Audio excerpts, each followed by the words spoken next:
Hi everyone, this is Andrew from the Big Idea podcast with a focus on food. Today we're going to be talking to Vin. Vin is the founder and CEO of Gaia Foods based in Singapore. Gaia spelled G-A-I-A Foods. He's focused on producing cell-based meat, in particular pork and beef. And Gaia Foods is an incredible company. I really do try to unpack exactly what Gaia Foods is focused on. I'm asking often quite simple questions because, I'm really just trying to get to a deep understanding of what it is that they do. And it's quite complicated at times, but I think we get it to the point where pretty much anyone and everyone can understand exactly what they're doing and how they're doing it within reason. Over to Gaia Foods. Really interesting conversation today. I hope you enjoy it. Please do leave your questions and comments after the podcast. Thanks very much.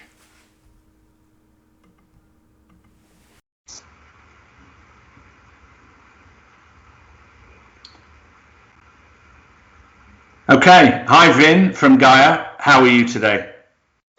Thanks, Andrew. I'm good. We are doing good in Singapore, and things are okay, good here. Fantastic. So welcome to the Big Idea podcast in food.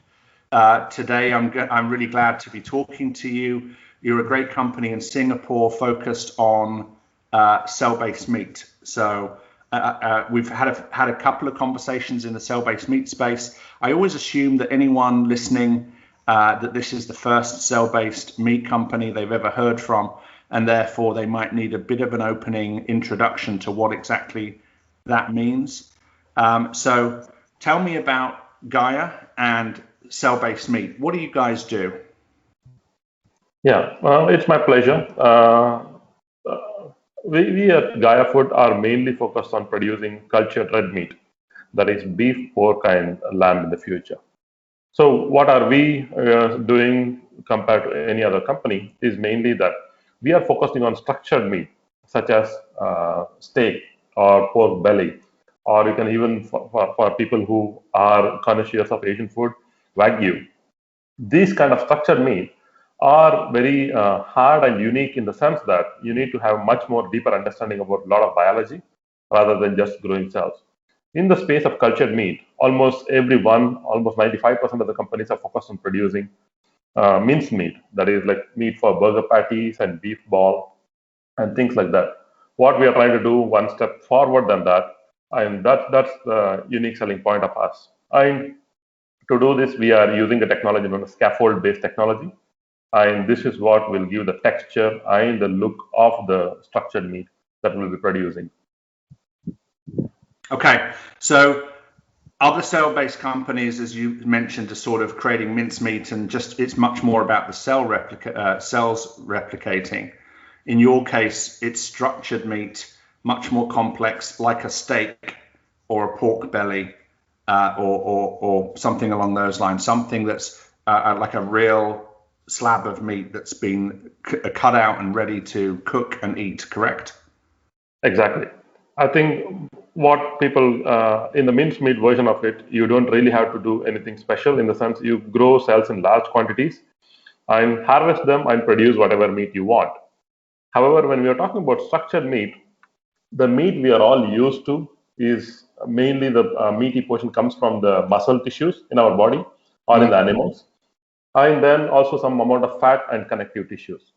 So these muscle tissues are not single cells or anything. These are well-established tissues. So in order for us to make structured meat, like steak or anything, we can't simply grow the cells. We also have to push them to differentiate and align them in specific order. That's what makes it unique and not just mixing cells. It sounds more complex. It is. That's why no one is ready to touch this kind of area at this point in time. Okay, so very few companies out there are trying to do this because of its complexity. How are you guys doing on, making this happen? So we are taking a very innovative approach in the sense that we try to understand how these cells are actually in their original place. Let's say if you are talking about beef, we have to understand where the cells originally are, and like let's say if you're talking about steak, where the steak comes from, and what is the surrounding of the cells in that microenvironment. And we decode that ideas about cells native environment, and we try to bring it out of the system, and then we create material. We decode the material from the animal microenvironment, and then we recreate them outside of the body. So by this, what are we trying to do is we are giving the cells or we are tricking the cells into thinking that they are in the animal body and they are in specific orientation and order. So they go on to produce structures which they eventually do in the animals. So that is like if you are talking about tender lions, they are very hard meat kind of a thing, and cells do go on to become like that when we give them the correct environment. So the idea behind what we are trying to do is we are trying to create the extracellular matrix which are dedicated for the cell types that we are working on. I think that's what differentiates us from the rest of the bunch. Got it. So I don't even know where to go through that. So just so originally with other cell-based companies or some other cell-based companies I've spoken to, they, for example, pierce the ear of the pig and take the cells from that little biopsy, and then they recreate those cells. And they're not really, from what I can tell, aware, or not aware, but they're not even that worried one way or the other about where the cells are coming from. They're just cells of the pig, and then they can manufacture those in in larger and larger quantities and create pork. I think what I'm hearing from you is, and tell me if this is accurate or not, where the cells are coming from on the animal impact the type of meat you're ultimately going to get. So if you want to, create a really juicy piece of steak for someone to eat, you need to be aware of where that steak is coming from within the animal, and then grow the cells as if they were still in the animal. Yeah, I think somewhat along the lines what you mentioned. One thing you mentioned correct is we are trying to create the microenvironment of, like if we juice a steak, it comes from a leg portion. We try to create and give the condition for the cells of that leg portion. We are not going to take the cells from there, but we are going to give the cells a condition. So cells in general are able to adapt to different environment. So once we give them the condition, they go on to become specific type of meat. Like if we give a very strong working leg muscles condition, they become very strong meat like that. Got it. So I think that's the basic idea about it. So when you say making a cell with certain conditions, you basically fool that cell into believing that it's a leg muscle or part of a leg muscle or part of a breast or part of a whatever part of animal you're taking it from. Is that right? I think that's exactly what you mentioned. We can recreate any type of meat that we are used to. If you are talking about breast or chicken breast or any other animal breast meat, which are much softer compared to the leg tissues. Mm-hmm. So that's what we are trying to recreate outside of the animal. I know I should be asking how one makes a cell believe it's a certain part of the animal. But I'm sure that's very complicated and will take us another 3 or 4 hours worth of conversation. Is there a simple way of explaining how you make a cell believe it's a certain part of the body, or? We can simplify. It's not simple, but we can simplify the answer in the sense that if we give a cell some markers, whenever body, like whichever part of the body the cells are growing, there is some markers or signal molecules for the cell. So based on these signals, cells change and behave differently. So what we are trying to do is we are trying to exploit these signal molecules and then give the cells that kind of signals depending on what kind of meat we are trying to produce. I think in a very simplistic manner, that's the technology. Awesome. I think that sort of does explain it in a way even someone like me can understand.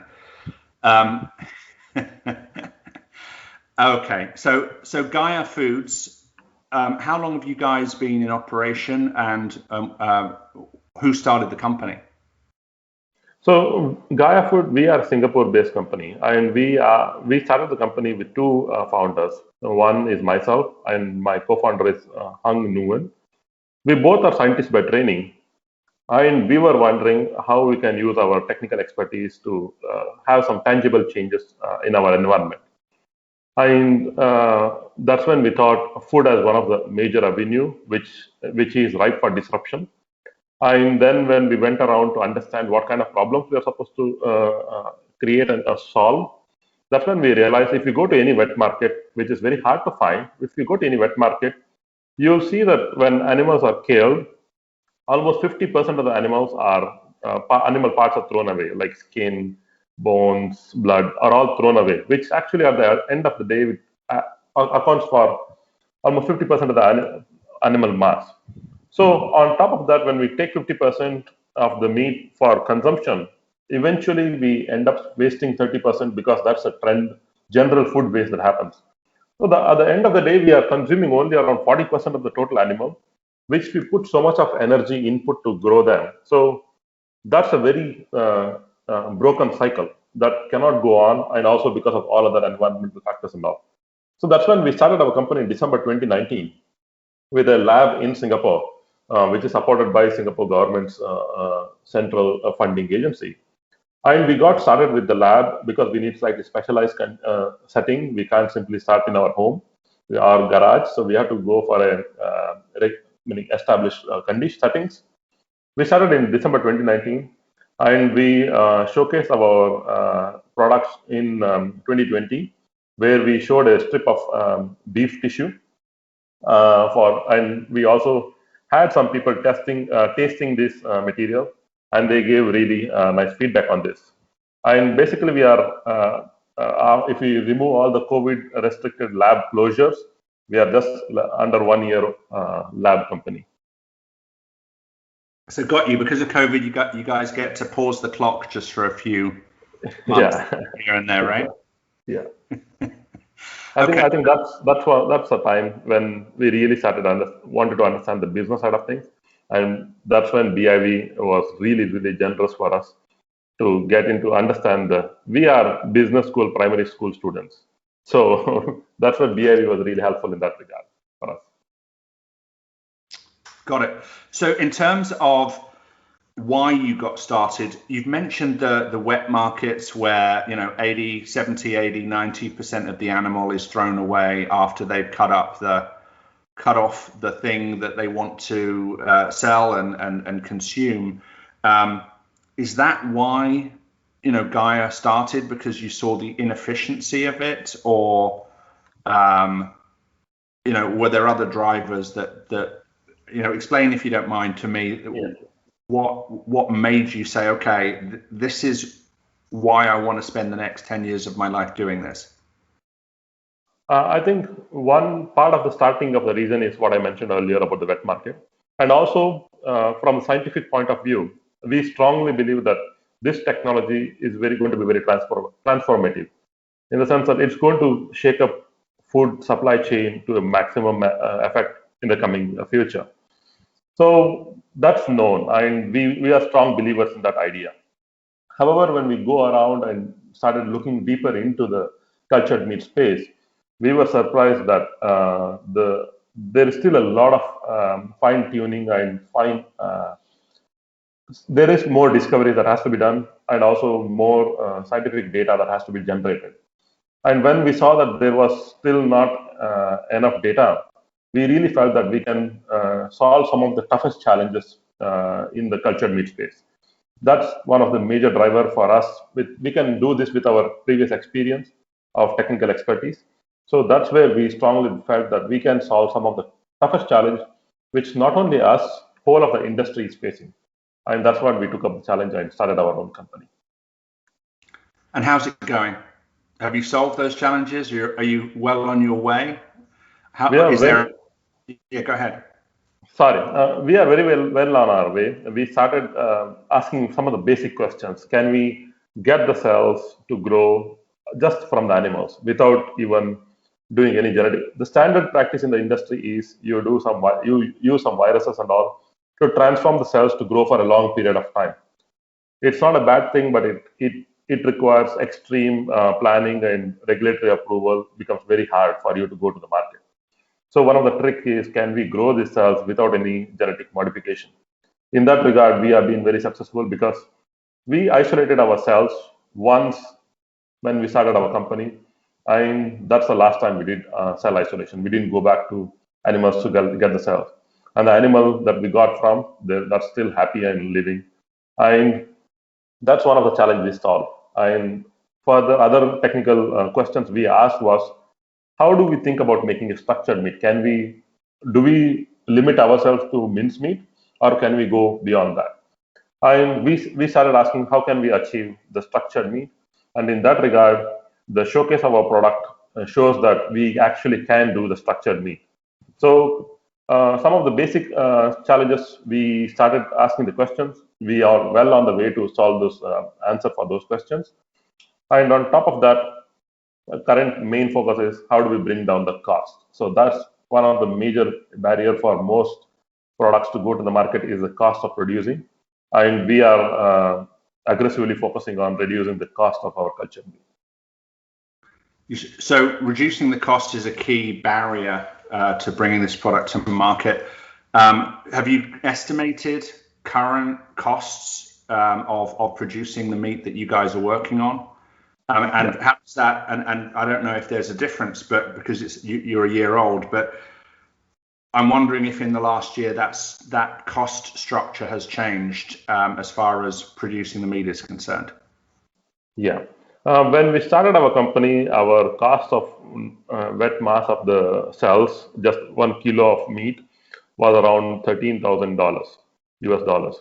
And now we are well under $6,000 in the calculation. These are thanks to very minor changes in the whole technology. We thought we can remove some of the components which are very expensive, and we managed to do that. And going forward, right now we are collaborating with a bunch of different startups and also established companies to source some of these materials. So this should be able to bring the cost down to around $1,000 to $1,500 in the next 1 to 2 years. And again, when the economy of scale kicks into producing this product, I think we are well underway around $100 to $200 range within the next 3-4 years. And that's for a kilogram or? Kilogram of meat. Okay. So started off at around how much? $13,000 for a kilogram. You're now at around 5 or 6 after a year. And given the technology that you're working on, you see it ultimately coming down to what amount? No, next three to 4 years it will be around $100. But that's we still have a lot of ways to reduce the cost, because one of the economy of scale I didn't talk about is one. Right now, what we are doing calculation is based on a 500 to 1,000 liter bioreactors. But once we pump the scale to around 20,000 liter reactor, we will again further reduce by another half, meaning 50% reduction will be there. So we have many more weapons in the toolbox to reduce the cost to the actual cost of meat that we are all used to next few years coming in the future. Got it. Perfect. So you think in the next 3 to 4 years using, did you say 2,000 liters bioreactors, or what size did you mention? 500 to 1,000 liter bioreactors. Got it. 500 to 1,000. Perfect. How much is a kilo of steak today from a traditional, a traditional source, from cutting up the cow? How much does it cost per kilo? Depending on where you go and what kind of meat you're talking about, it can vary anywhere from around $20 to $30 per kilo to anywhere from few $1,000s per kilo. So if you're going for the highest rated Wagyu, a pound of it costs around $300 to $400 US dollars. So we can do the back calculation from there. I can't do the calculation. To convert pounds to kilos, unless Google helping me, I'm not sure I would be able to do that. Yeah, it's fine. Okay, so the least expensive possible meat per kilo is probably, you said, $20-$30 per kilo. Yeah. You guys are going to be able to get this down to 100 or less in the next 3 to 4 years. So it's possible, I would guess, in 4 to 5 years that you guys could actually be down to similar price point to traditional meat. Now, you mentioned that Wagyu and other sort of prime meat, which includes marbling and various other things from amazing. I'm not sure you call it an amazing cow, but from a cow, a piece of beef that's been grown to be particularly difficult to grow and ultimately cell lines that are incredibly expensive. It could be $2,000 to $3,000 per kilo. Are you guys able to produce the Wagyu beefs of the world using your technology, and that way you can actually get to product and a price point that makes sense sooner than the 4 to 5 years? Yeah. The ultimate idea is to produce meat like Wagyu, just to show the extreme proof of concept for people with the same quantity of nutrition, same type of nutrition, everything exactly matching like Wagyu. That's our ultimate goal, but at a much cheaper cost. If you want to produce Wagyu at $1,000 per kilo, I don't think it's fair market, but that's not our aim. We want to bring down the cost to a significantly lower level. The main idea is we are trying to challenge the old conviction of traditional animal farming, factory style farming. So for us to do that, it's not just the Wagyu, it has to be majority of the meat we have to target also. Got you. Okay, so you not only think that within the next 4 to 5 years you can potentially get to Wagyu meat in terms of the type of meat that you're producing with the characteristics, but you believe that it's possible to do so at far lower price.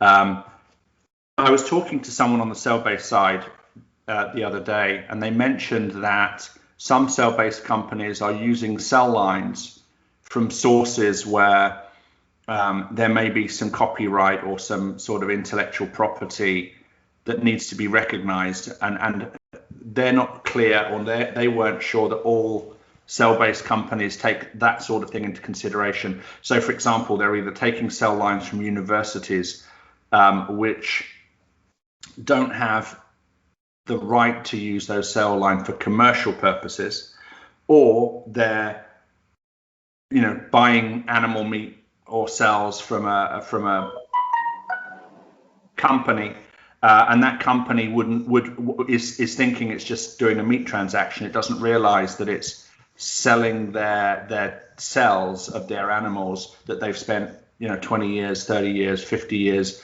growing from a breeding perspective, and using that cell line for commercial purposes, which could upset their entire industry in a decade's time. How do cell-based companies need to be thinking about this? I think one thing we should start from a very basic point of view is we should be upfront about what is the usage of material that we are going to collect from the animals. We should tell them, that's what we did. We told them we are going to culture meat, even though the farmers didn't understand what exactly we are trying to say. Cultured meat, they don't even grasp the idea what we are trying to say. But we mentioned to them about the usage of this is going to be for food purposes and for growing the meat. So good thing with our interaction was they are not a meat farming farm; it's a milking farm. So they were okay with that. But one thing in Japan, especially, you can't simply take a Wagyu cells and then produce meat. You have, because these are all very copyright restricted and area restricted. In order for you to use anything apart from consuming it, it's considered illegal right now.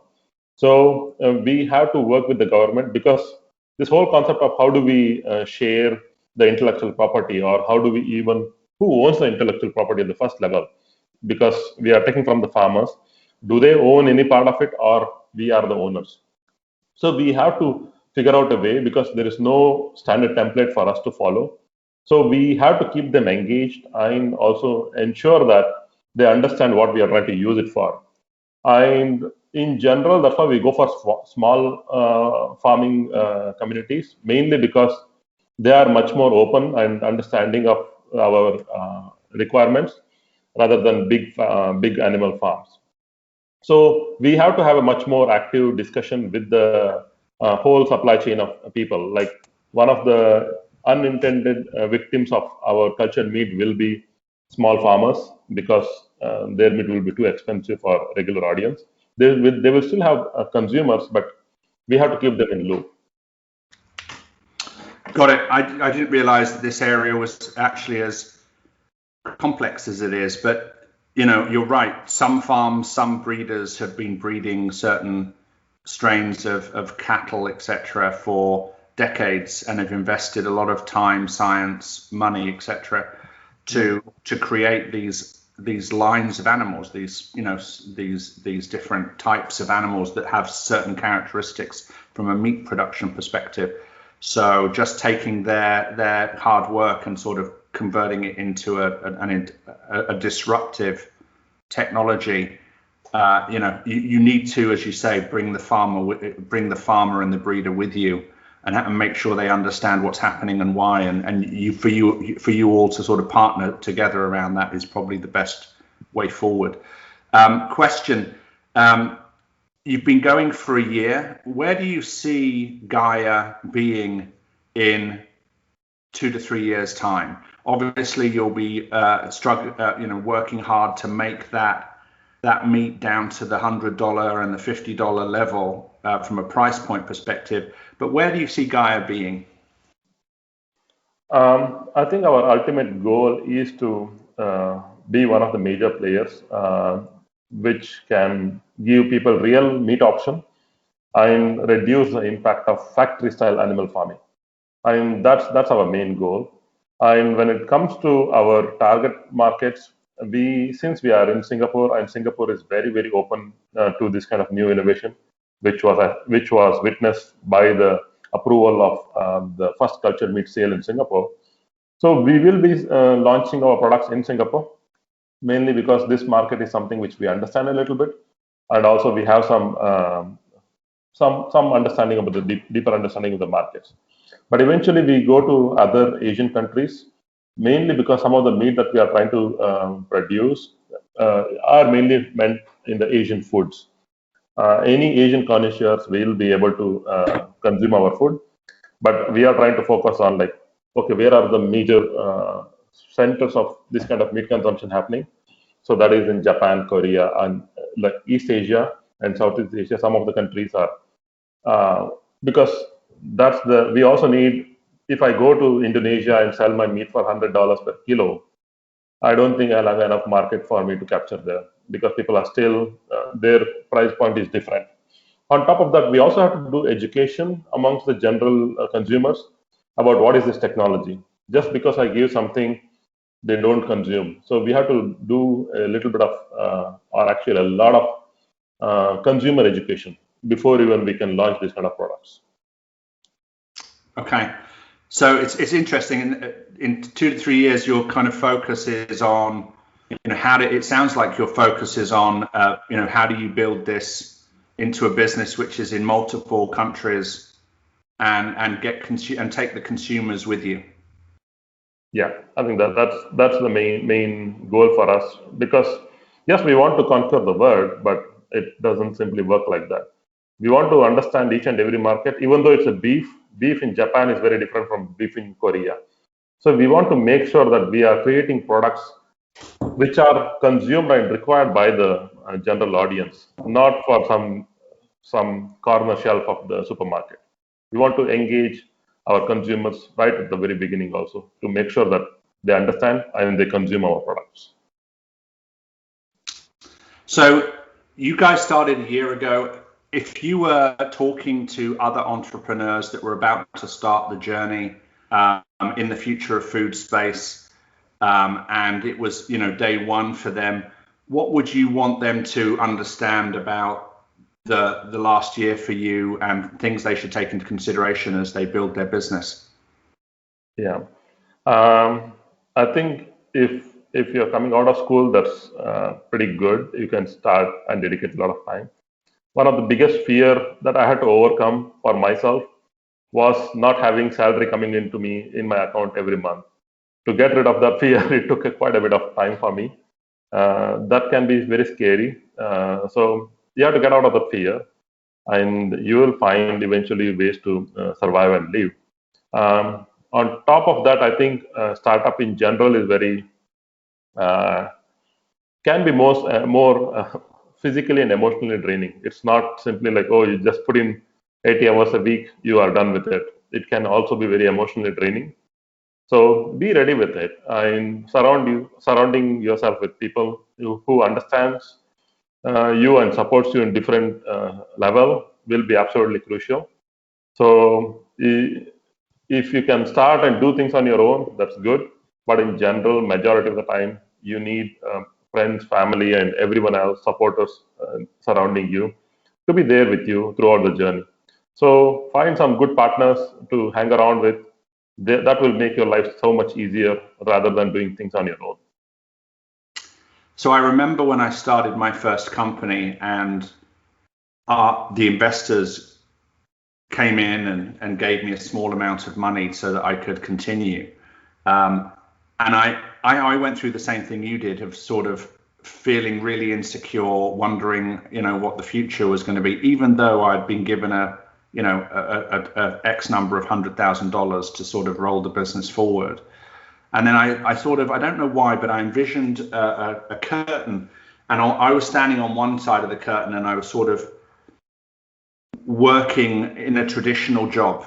And when you're in a traditional job, you're waiting for the 15th of the month or the 30th of the month, and somebody invisible is going to be sending you some money, and you're going to go along with your ATM card to a bank, and you're going to pop it in, and you're going to look and see that a little bit of money has hit your account, or a lot of money has hit your account, whatever. It depends what job you do.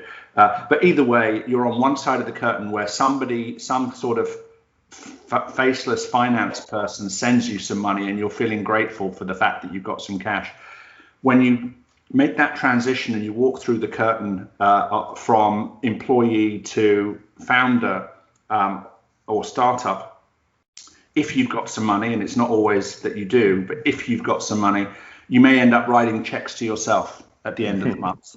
And it's a bit of a mindset shift, but at the end of the day, as long as you have the ability to meet your bills, pay food, those sorts of things, I eventually found it a little bit more reassuring that I was the one writing the check, and I knew I was going to write a check at the end of the month, and there was no unpredictability about it, unless you ran out of money, of course, versus this faceless accounting person that you may not even ever meet, sending you this money, and you were sort of, is it there? Okay, yeah, it's there. Okay, I've been paid today.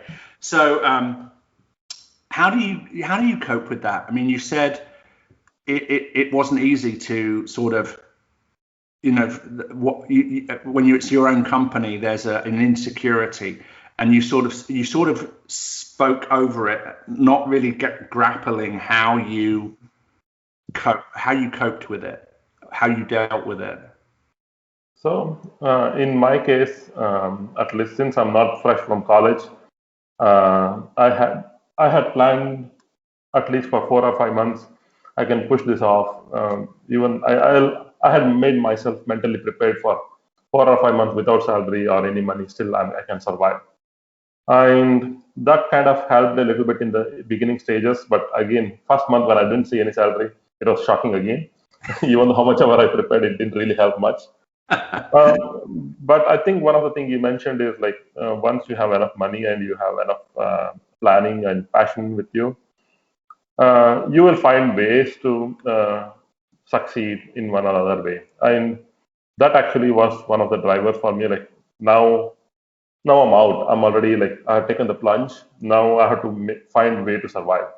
So it took quite a lot of mental adjustment, and then it helps you to drive also. That's a good thing. Is like it helps you to drive towards your goal. When you are squeezed, you will become one of the best part of yourself. I think that helps a lot. And yeah, I think that was one of the main ways. And also, my family and everyone was very supportive. And that was one of the biggest advantage I had compared to many other investors, is because if your family is not along with you, I think you are fighting war at two fronts, which has a higher chance of failure than facing the war at one front. So I think you're right. I think it's great to have family and friends and people who are supportive, even if they don't necessarily understand exactly what you're doing or even why you're doing it. But as long as they're supportive, I think that's really important. But I wonder, did you discover anything about yourself in the process? Yeah, I think that's a major thing that changed. Actually, it's like last time when in our last jobs we were good at what we are doing, but it's just like we had to wait for governments. My destiny was decided by some unknown, as you mentioned, the person behind the curtain, and I have no idea what I'm going to do if the person rejects my idea or something. Now, I think one of the biggest things that has happened is the confidence about believing in myself and achieving certain things has significantly changed. Now, I think I can go out much more confidently and face the challenge much more effectively rather than passive, like just putting under the rug some of the issues. I can face them directly, and that has made much bigger impact than any other thing, at least for myself. So having full responsibility for your actions it sounds like is the biggest change for you, and you're not waiting for somebody else's approval. You have to figure it out for yourself. Yeah, I think that's the main thing for me. Wow. Okay. Wow. I there's so much more I'd love to get into, but I'm not sure we have a lot of time, unfortunately. So we've spoken about how you started. In terms of, you mentioned that there are two of you were in the beginning, two of you in the company. You're a Singapore-based business. Is there still two, or are you growing, or where are you at from a team perspective? We are total 5 people now. We started with 2, and now we are 5 mainly because we have to also think about advancing. We can take the route going very slow, or we can get support from different individuals and VCs to go faster. It's just that we can achieve the same result at a much faster timeline, and we can. I think that's the main difference. We are expanding actually. So at the beginning, your nervousness was about paying yourself. Yeah. And now you have 5 people in the company. Does that add to the nervousness that you now have to worry about paying salaries for the other 3 or 4 people? It multiplies every time you add another employee to your list. It keeps going. Like when you see a bank account going negative or going down and down every time you open it, you have to go and find ways. So it kind of motivates us to make sure that we are well resourced. It's not just like we want to do everything at the smallest of the amount. We are ensuring that I think that's a driver for us. We want to make sure that it's not a random 5 people we just picked up. Once we have picked up people, we also want to ensure that they do get salary, and also they do improve on a personal level. That's also one of the key points when we are hiring. We don't randomly hire people. We get, unless the reference or network by people, we don't randomly hire people. Mainly because we are getting a reference means we are responsible for reputation of the person who referred to us, and also for our reputation that thanks for referring and we got a good person and we're going to improve that person. So in that regard, yes, it is more scary, but also more fun. You make fundraising, or not even fundraising, you make the amount of money you have available sound a little bit like oxygen, where as long as you've got oxygen, you're fine. But you're sort of aware that the oxygen is decreasing and it gets more and more nerve-wracking. Obviously, when there's no more oxygen, That's the aim, to not to get into that stage. Yeah, absolutely. So, in terms of key challenges, what do you see as the sort of next barrier or two that you guys need to get through to take Gaia where you want to take it? Yeah. So when it comes to the challenges, right now we are restricted because of COVID. We can't bring in people whom we want, because we can't do everything. We need expertise from other industries as well. Like, I can talk about biology for hours together, but if I want to talk about designing a bioreactor and things like that, we are not equipped with that. So we need to find correct set of people. And since this is a very new industry and there are so very few players, there's not enough talent pool available for us to tap into. So we have to compete with biopharma industry, which are much more well stuck up in their cash, so they can offer much bigger incentive to their employees. So to find passionate people who can help us achieve our goal is the hardest challenge for now. Technical things definitely will solve the challenges. It's not a no. It's a We will definitely take care of that. But we want to find right set of people to ensure that we are on the correct track and make sure that we are keeping the promises that we planned for ourselves. That's interesting. So it's not the science that you see as the barrier to making this company work or changing the industry or moving the technology forward. It's finding good people to join the team who will ultimately help you get there. That's the challenge, finding the right people. You make the science sound inevitable. Yeah, I think just if I can give an example of COVID. When COVID came in a traditional sense, if you want to develop a vaccine, it takes around 10 years minimum. So, but it showed that, COVID was a new thing. We didn't have enough material to start with. But given enough amount of talent pool coming in together, we managed to crack the problem within a year's time. Mm-hmm. So something like that. Even in our field, yes, science is still not there. But if you find enough resource, we can pull that off. But finding the correct set of people who are motivated also is the hard challenge for us right now. So because ultimately we are borrowing the technology from biomedical industry, many of the challenges about what we are facing, they have solved some of the things. Only thing is they didn't, in the biomedical industry, cost was never a consideration when they're planning to produce any product. In our case, everything hinges on the cost. How much further down I can push down the cost. So we know how to do certain things already, and it's just like extra pair of hands will be able to help us with that.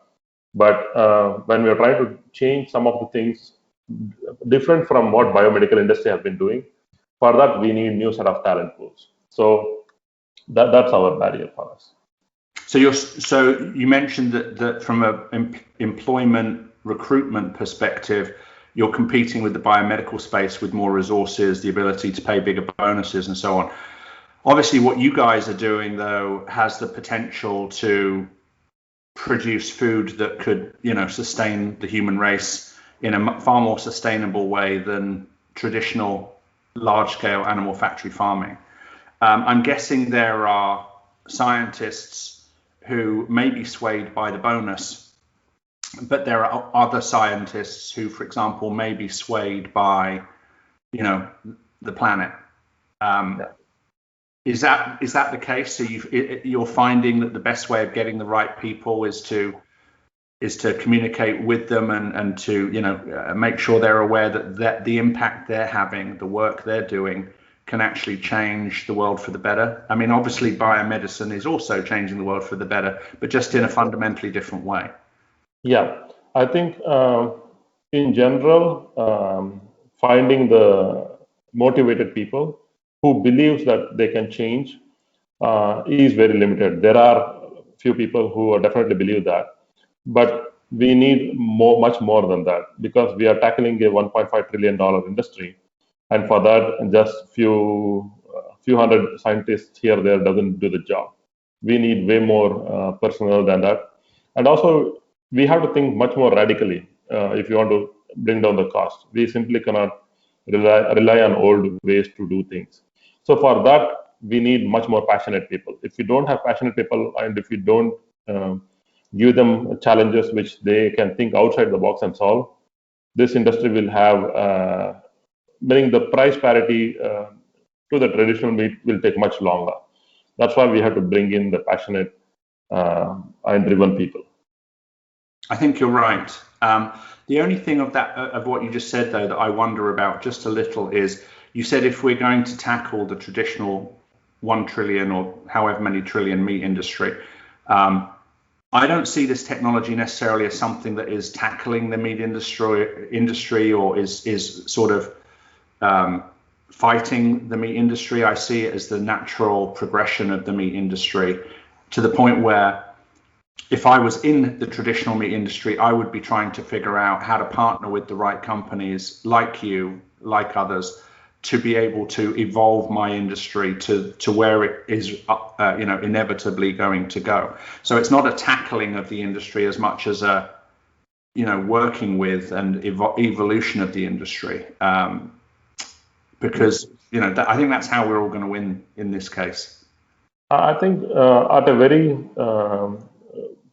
I think in the inner working of many of these big companies like Tyson and all, they already are investing in companies like cultured meat companies.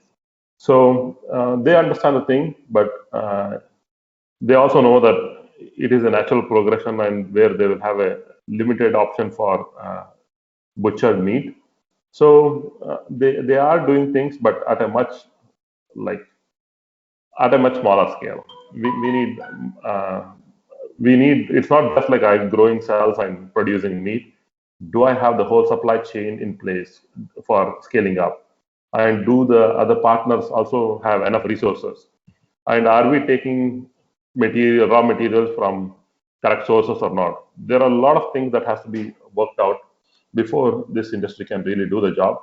And we definitely can take the lessons from traditional farming industry, because they have hyper optimized this whole sector.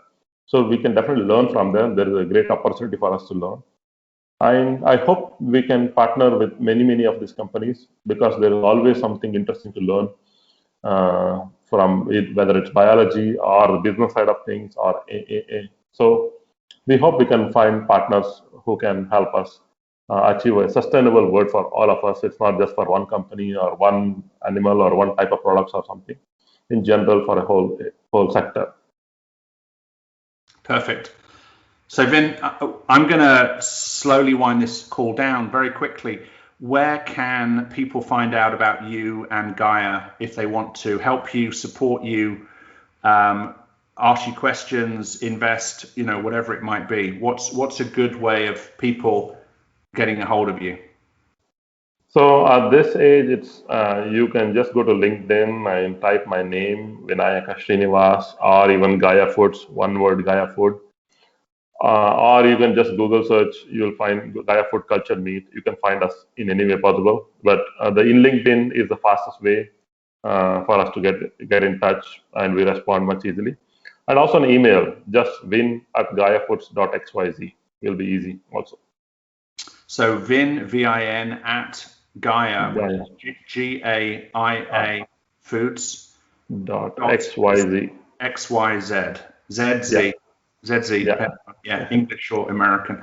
In terms of LinkedIn, Vinayaka Srinivas, which is VINAYAKA, and then second word, surname, S as in sugar, RINIV as in Victor, A as in Alpha, S as in sugar. Or Gaia Foods, GAIA Foods in LinkedIn. Anyone wants to get hold of you, that's the best way. I'm guessing you're not TikToking and Instagramming and dancing to music on various platforms, are you? That's not where you're at yet.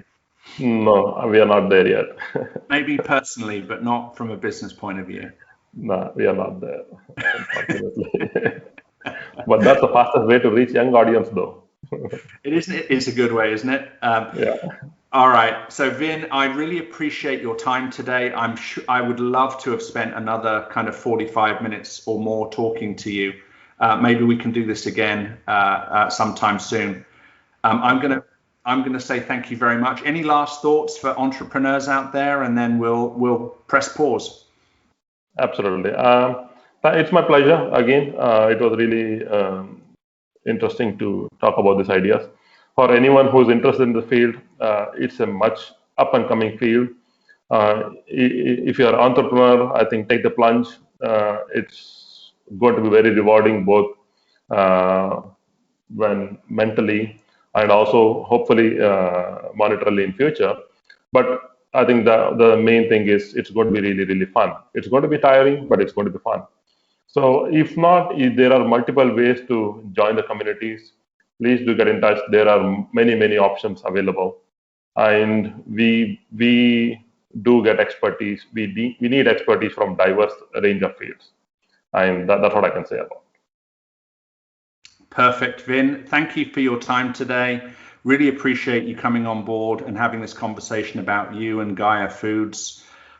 This is, Andrew from the Big Idea podcast focused on food, saying thank you for coming along. And that's it. We'll be going out in a second.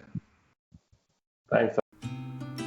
Thanks for listening or watching the podcast today with Vin from Gaia Foods.